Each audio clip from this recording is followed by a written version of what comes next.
Sepia Tears, Midwinter's Reprise. This is uh, this is the type of game that I've kind of been wanting to do for a little while now, and to be honest, probably warm my speed. Not really too over the top when it comes to making a performance, such as playing a shooter game or just some kind of having fun with people. So, I'm gonna go ahead and get started. If you don't know what kind of game this is, it's sort of story based and kind of make decisions, and basically that's it. You've heard of Mayfly, right? It's one of those odd winter days when the snow is falling out, but it isn't cold. Either late November or the beginning of December, right around the time when the dollar stores start playing Christmas music and couples go skating. One of those odd winter evenings, the same old 3 p.m. through the lens of classroom window. I would describe the muted texture of light through the glass, but it's become all too familiar. It'd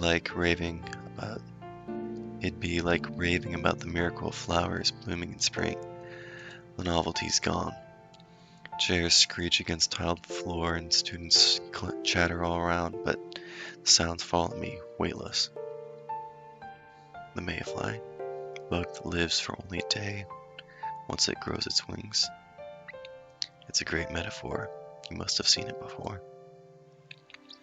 My mind wanders sometimes. It's like being stuck in a room with the TV set to local news, almost muted but not quite.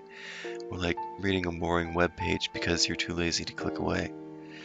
Having a voice in your head that won't shut up used to bother me, but I can handle it now. Listen to music on the way home, play a video game before you go to bed.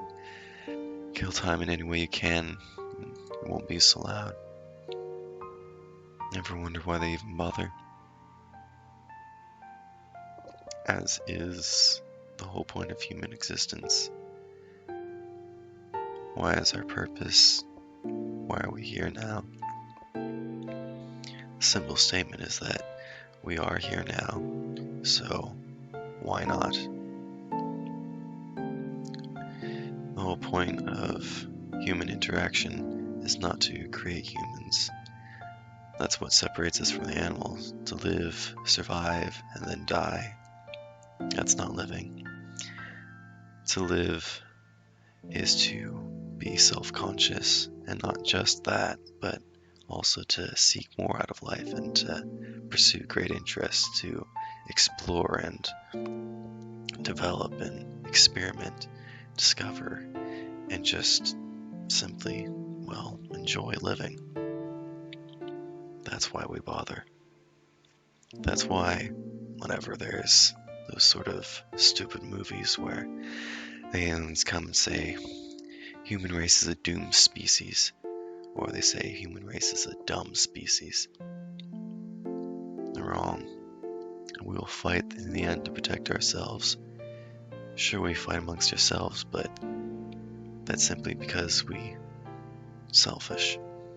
And to that end, we will protect each other at all costs, because that is who we are. The term humanity is coined simply because we have an inbred emotion in all of us to protect and care for human life. Whether we know or realize it or not, the actions that we take are dependent upon who we love, what we love, and why we were born. Wow, the music ended. Okay, there we go. Continuing on. It's simple, really. Pick up your books, stand up, put on your gloves as you walk through the early winter chill. Get home, make a snack, relax, and let the process repeat itself. Life is the easiest thing in the world when you think about it. Sometimes memories resurface. The horrible red-brown that approaches on my vision, creeping from a box locked safely away. Sepia Tears. Oh, it's cold. I hadn't noticed before, but it looks like it's snowing. Was I out for that long? I was walking home from school a moment ago, I'm sure. Or is this a dream? That would make sense. But then why am I wearing my school uniform and why is my wallet in my pocket? Well, that doesn't prove anything, but might as well roll with it. It's seriously pitch black here. I can make out the snowflakes just fine, but nothing seems to be lighting them. I better start moving before I freeze to death. Ah, not light, it's...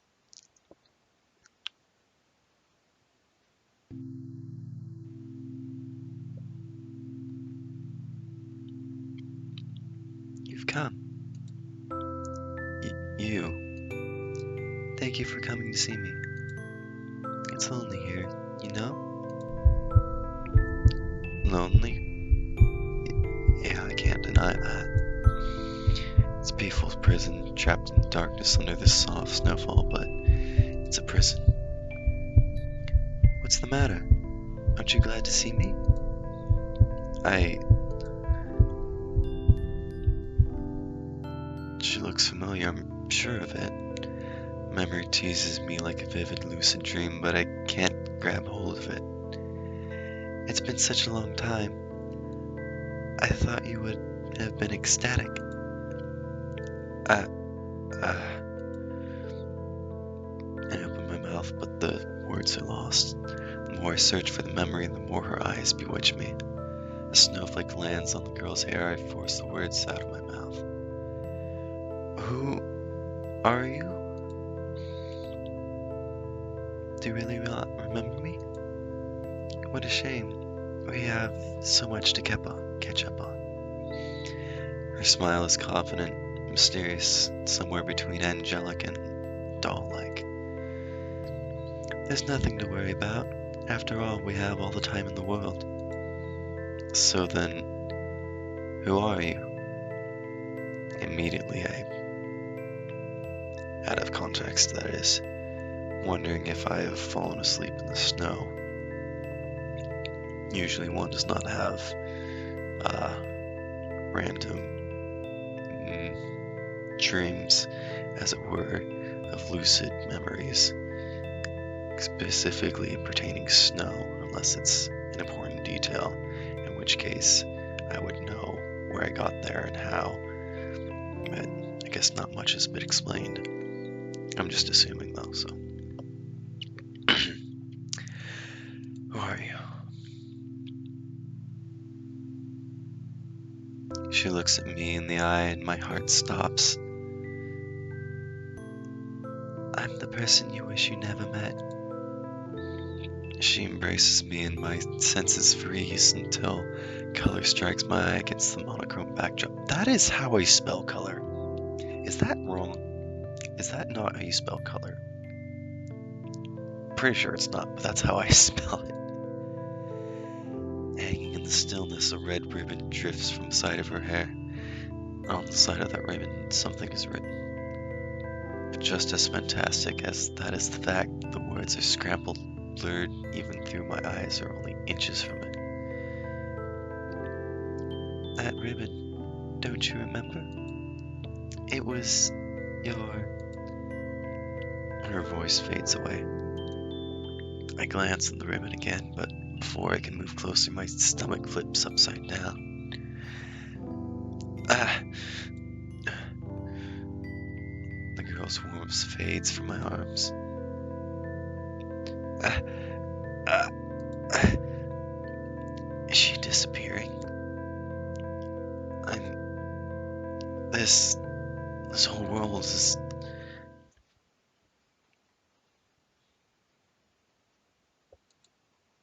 A knife pierces my heart as I realize something.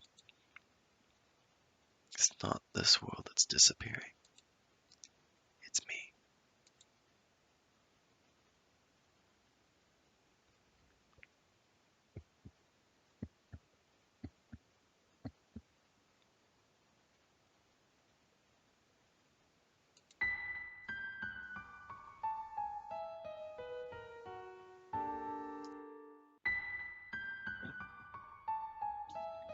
So, Day 1 reunion. Oni-chan. Oni-chan, you up? That sounds familiar. Mark, we're gonna be late. Ah, are you even listening to me? Yeah, I heard you. Jeez, wouldn't kill you to be more gentle. Gentle? Gentle? But I'm your cute little sister. I'm automatically gentle. That's like saying I'm automatically dependable because I'm your older brother. Wait. See? If you're not the dependable sibling you're supposed to be, that gives me the legal right to find new and exciting ways to tease you. And who was it that wrote this law? More importantly, I have a history test this morning, so I'll leave you behind if I have to. Pouting, my diligently evil little sister runs down the stairs. Can't she find a more normal form of torture?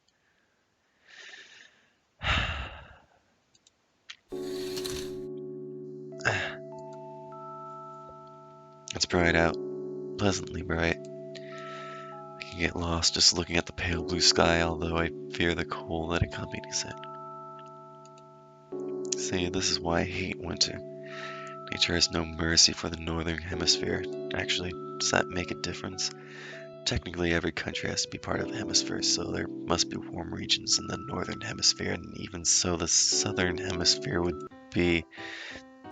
Mark! I've been working on my Hokuto Shinken, and I'm coming.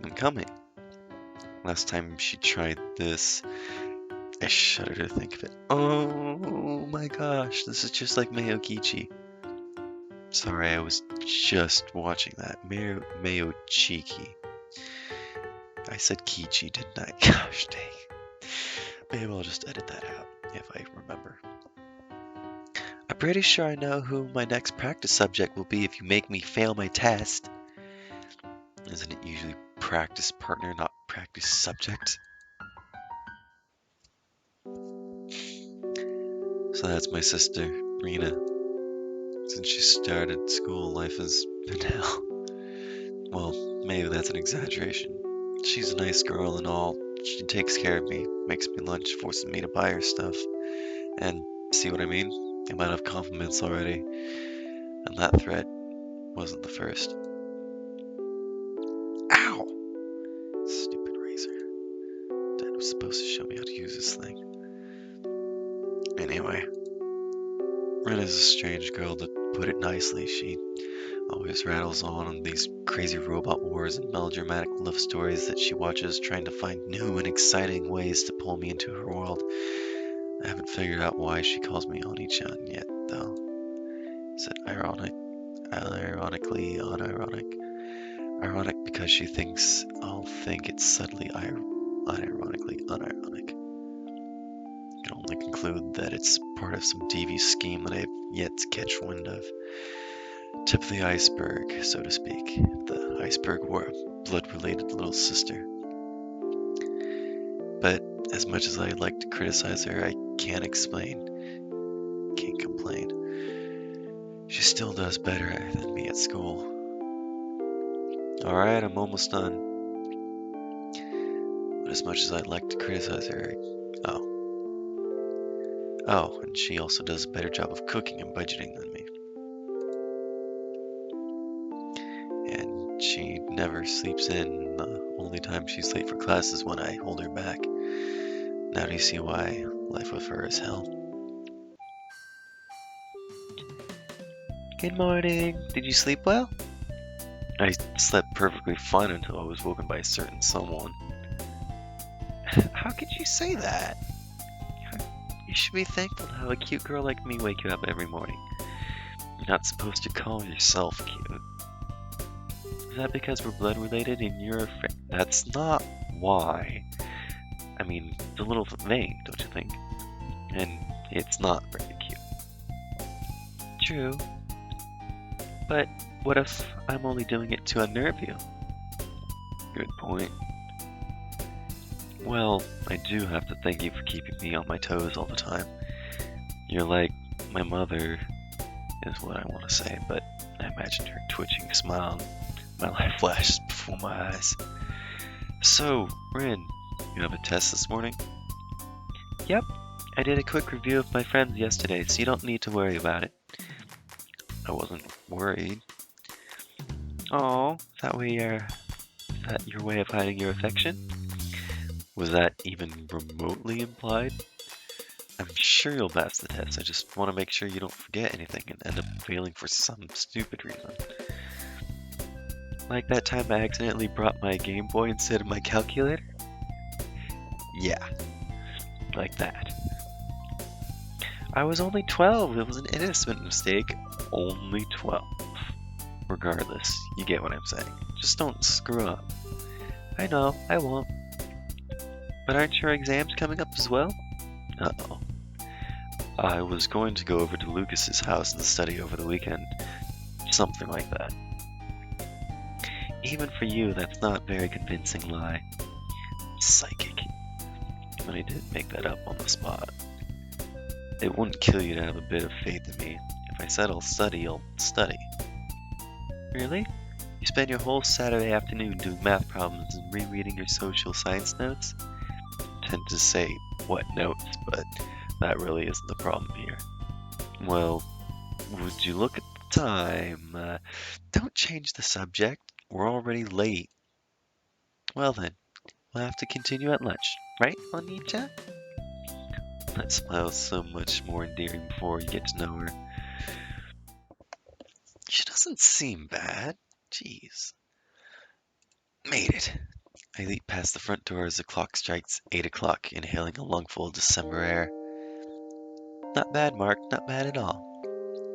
You were taking so long with your bag that I thought I'd really have to put the gloves on.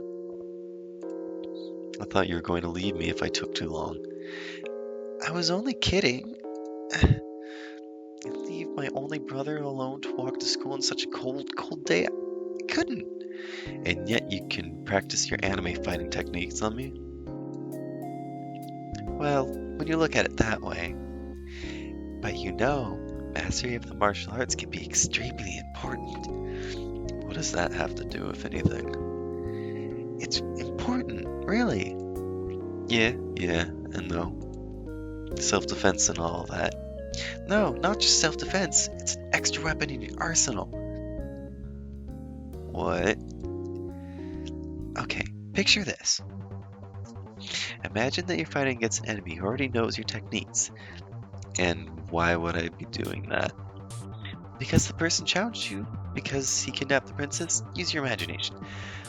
What if the princess is in another cat? Then you'll just have to look for her. Ouch. Anyway, let's say you end up in combat with someone who knows that you're good with long-range weapon, like a crossbow. That is not a crossbow. That is a recurve bow. Anyways, they already know your weakness. All you have to do is dash forward and fight at close range. The archer won't be able to react fast enough, and the attacker will have the advantage. But what if you're using a mid-range weapon like a lance? A lance? That's easy. A well-trained warrior would be proficient with both bows and axes. And everyone knows that the axe beats the lance. True, but then couldn't you just learn magic and attack from distance? Yes, but what if your enemy knows that you're a magician? A skilled axe wielder would eliminate you with a single strike, no critical necessary. Every magician needs an ace up his sleeve. And that ace is martial arts. That's one option. You see, magicians draw their power internally, not externally. That is... I'm not going to get into this. Magic, unlike sorcery, goes through the natural internal circuit before it can be used in the form of a... Oh, okay, I see what she's saying. The use of these circuits can drain much of an amateur's magical energy, resulting in the weakening of the magus? I'm not sure what that word is. Combat ability. In this scenario, even a trained magus would be susceptible... I think it's magus. Susceptible to attacks of the ordinary human, more so if said human is skilled in hand-to-hand combat. Though it would be unlucky necessary, it would be prudent for a magus to... Enough with the info dumpus. Fine, I don't need you. She taps the Twitter icon on her phone and runs away. Well then. Okay, I may have been a bit hard on her back there, but this isn't a bad outcome either. You'd think the streets would be a bit more busy in the morning, but no one ever passes by here. It's hard to get used to it if you're from the city, but I've lived in the suburbs my whole life, and I like the peace and quiet. It's nice. Lets your mind wander.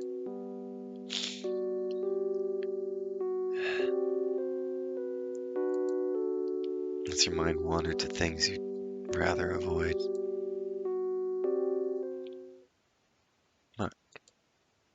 Huh? What was that? I look around and momentarily spot a figure, but it disappears before my eyes. Am I haunted? Strange, she looked familiar. Meh, can't be that important.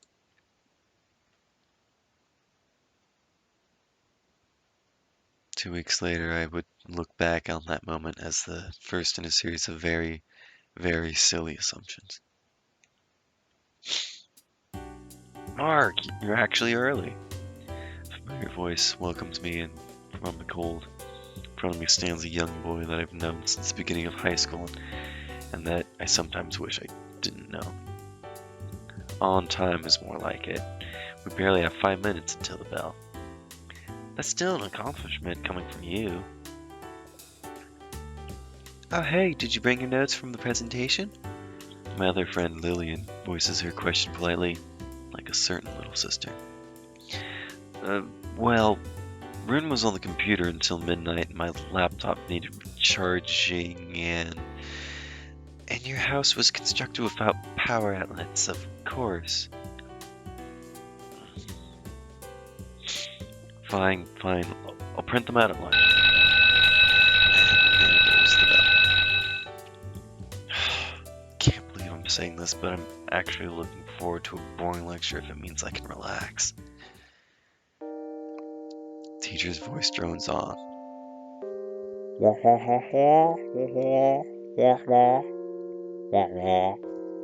Sorry. And on. And on. And on and on. I only know of one way to escape. Jumping out the window might have long-term consequences though, so I'll be content with staring through it. Whenever I'm bored at school, I always like looking out the weather and think about how I'd rather be anywhere but here. Although fortune has treated me with nothing but sadistic little sister and a pile of unfinished homework this morning, so maybe I'm better off in class after all. Mark, am I hearing things? Mark, it's just like this morning. Is this someone's stupid idea of a prank? I'm sure it's just some kid with nothing better to do with their time, but I'm sure it's just some kid with... I can't forget that. Alright, I know what I have to do. Pointing the source of the sound, I spin around and glare at my target. She's not getting away this time. Class stares at me. Lucas turns around. I sit back down, awkwardly. Lunch, finally. No matter how many years pass, nothing beats the taste of cold meat and freedom. It's quiet. Lucas sighs audibly and I fall. I still don't get how Ren can sacrifice her lunch break to study for a test when she hardly even studies at home. It's far from the strangest thing she's done. Point taken. So, how was that game I lent you? Oh, right. To be honest, I'm not really into those dating sims. They're not dating sims if they don't have statistics. Whatever, doesn't matter. I'll check it out when I get time. Right now I'm busy with about to say schooler, but that lie won't last a second. Stuff. Yeah, stuff. Mark, you do know what this means, don't you? I really think I can see the sunlight glint off those glasses. This means that you have yet to experience modern Japanese visual culture in all its glory. Can you please shut up now? Surely you found yourself taking a peek at Rin's DVD collection at some point in the past 16 years. Haven't you ever felt disconnected from the path that the story takes? Take that as a no. Protagonists always have plot armor and suspense stories, and the main heroine always wins in romances. Even aside from being dumbed down by the awkward transitions between two inherently different mediums, haven't you ever felt like the story isn't working? Does it not feel that the main character is a brainless idiot and that you could do a much better job than him? Occasionally. Yes, I do feel like that, but the thing is that the whole story was written around that character for a very specific purpose. That person has a very specific trait which allows them to excel at whatever the situation is. Oh, I can scroll. Oh, I can go back. Oh, that's nice. I didn't know that. I was just messing with my scroll wheel. Scroll wheel! What was I saying? Yeah, there are many of times that I'll see a stupid scene and I'll think, why would you do that? That's so stupid. I could do better than that. Or, you know what? I don't think that's right. In fact, I would have done this. And yet, I feel as though I'm intruding simply because it's not my place to step in for them.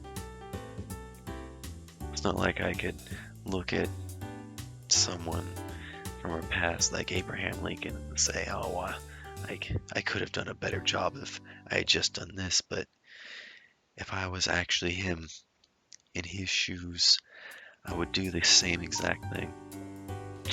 Because he is who he is, because of where he is and why he is. So to take me and specifically put me into that situation is out of my jurisdiction. Anyways, why am I always talking about these topics? Haven't you ever felt like giving the idiotic protag a punch in the face and telling him to choose a shy, innocent librarian girl over the deceitful Oni-chan Chera who can't go on a date without thinking about her little brother? This statement may contain a slight amount of bias. At any rate, there's only one solution to problems like these. You play the game. I sense an evil chuckle as he finishes, as he wants to add, and soon you'll be just like me. Well, like I said, I'll get to it eventually. Lucas kicks his feet up. Really is a good game, though. And the school uniforms kind of resemble ours, don't you think? As much as I hate to admit it, he's right. The school is infamous for elaborate uniforms that don't match its academic reputation. That isn't going to make me play it any faster. Then I'll bother you every day until you do. Do you dare underestimate my persistence? Bell signals and eventually head to class, away from each other, thankfully.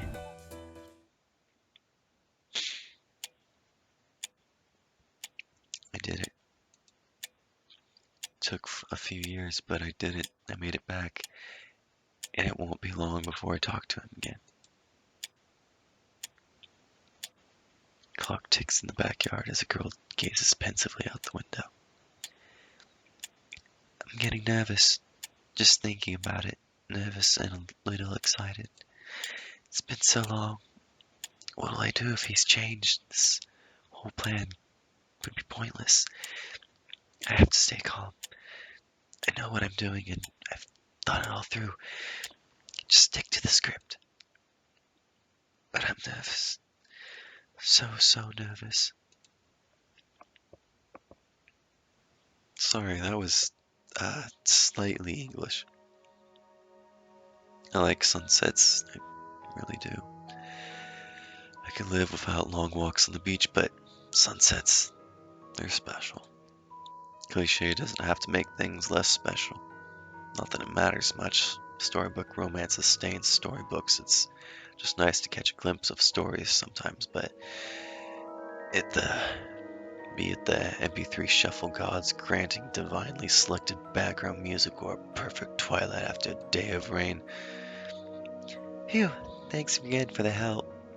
Don't worry about it. It's not like I have anything better to do. I slide down from the windowsill, but my feet hesitate. Something about the red tint of the classroom and Lillian smiles discomforting. Discomforting and uncannily familiar. Does the school library always get this much work? I can see why you asked for a hand. No, the library usually maintains itself with the help of the teachers. We just have some extra things to take care of before the end of the term. Paperwork, mostly. Sounds tough. All work and no pay.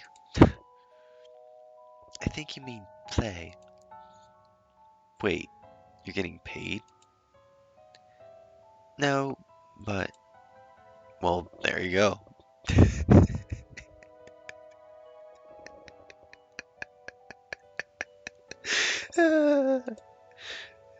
You win this one. Anyways, as I was trying to say, I don't mind the extra work. We help out because we want to, right?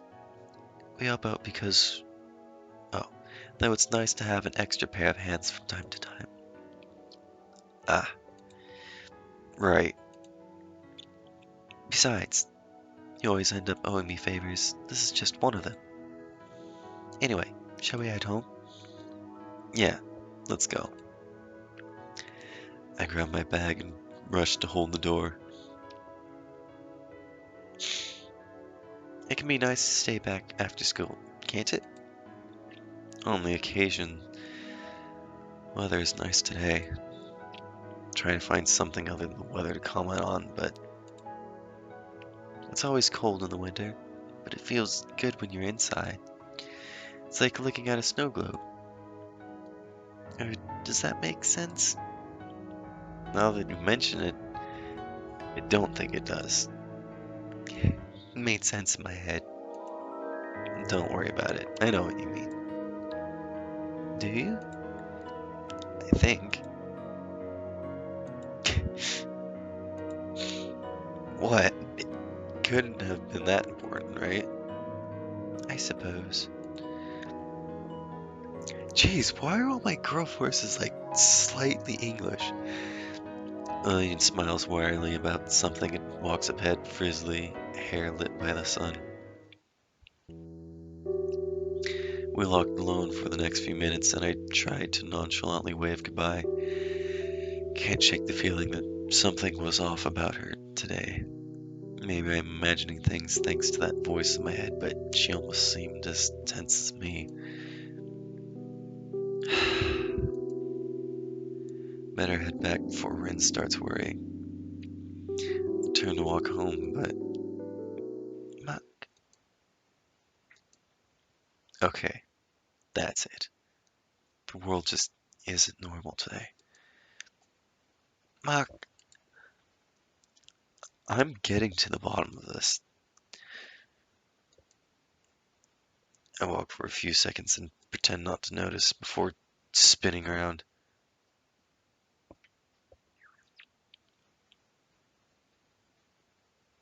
It's a girl.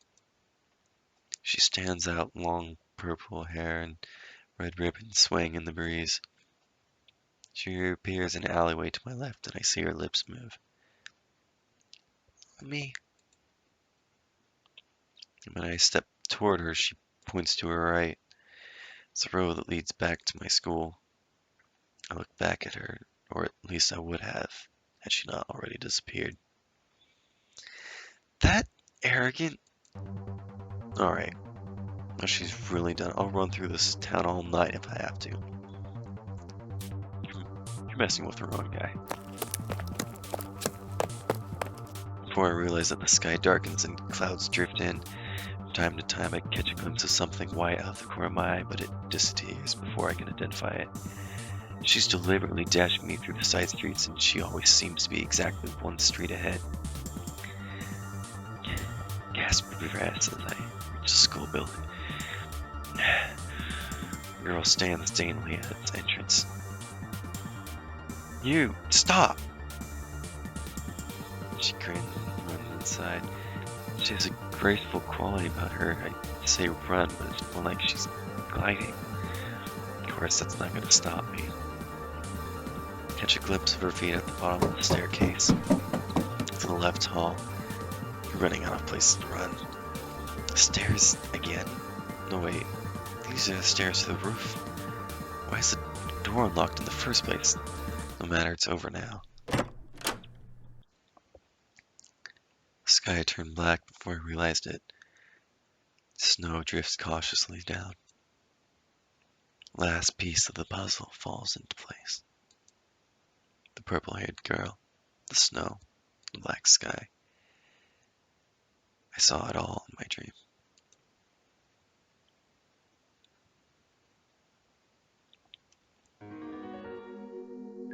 The girl looks at me from the edge of the roof.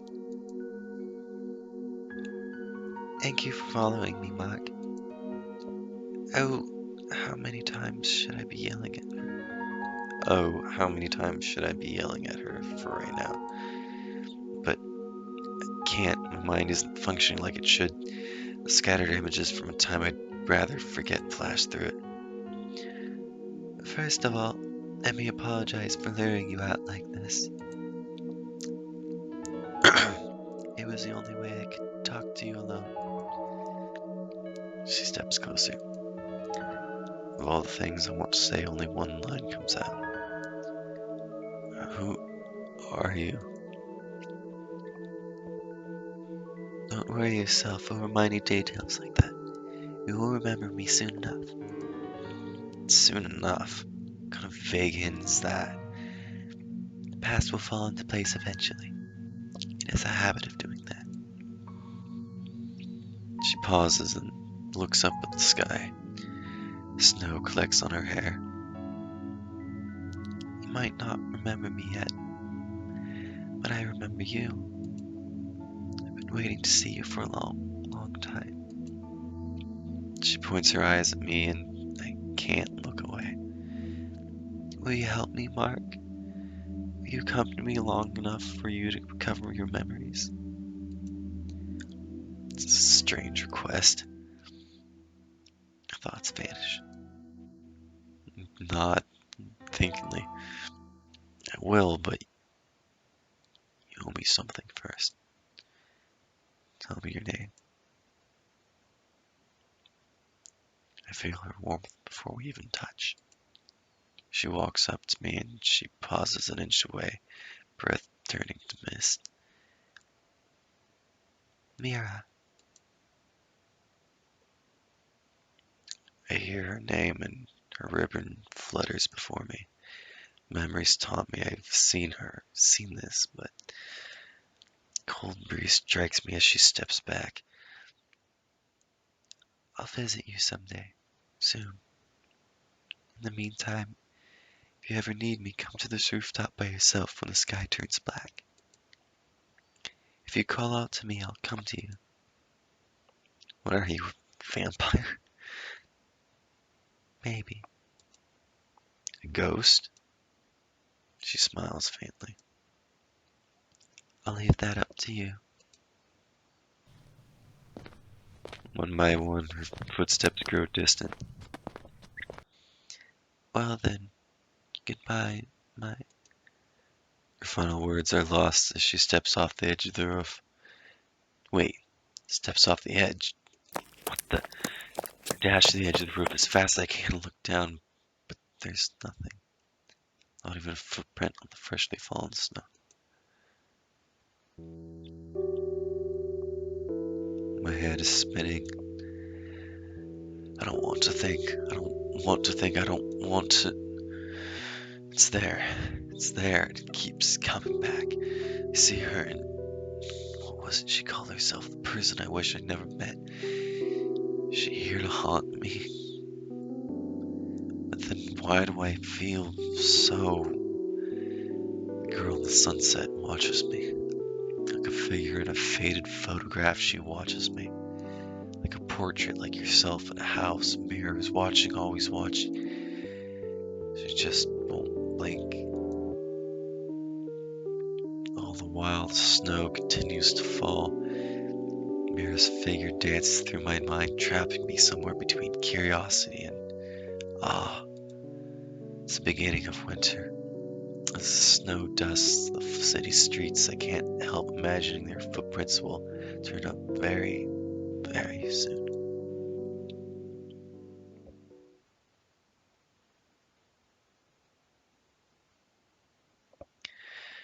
And we'll stop it there for now. Thank you very much, everyone, for joining me on the first chapter of Sepia Tears.